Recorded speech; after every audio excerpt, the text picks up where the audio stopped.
How to change language on Android through settings. Hello everybody, welcome back to my channel. This is me Pipit Misnet, and today I'll guide you on how you can change your language on your device on Android. Now the process itself is comparatively easy and simple, so let me guide you through. First things first, you want to simply open up settings on your device. Once you open up settings, you should get an interface somewhat like this.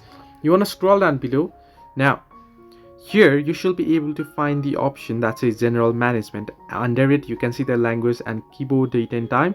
So you want to head into the general settings, general management. Simply tap on it and you can see the very first option, language, and you can choose language for each app as well. So simply select the language option at the very top here, or you can simply select add languages here, app languages, sorry, and you can choose the app if you want it for particular apps.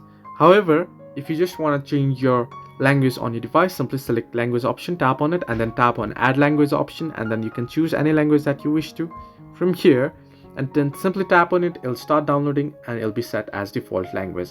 So this way you can change language on your Android device through settings. Hope this helped you. Do like and subscribe, and do not forget to leave a comment down below if you have any further issues.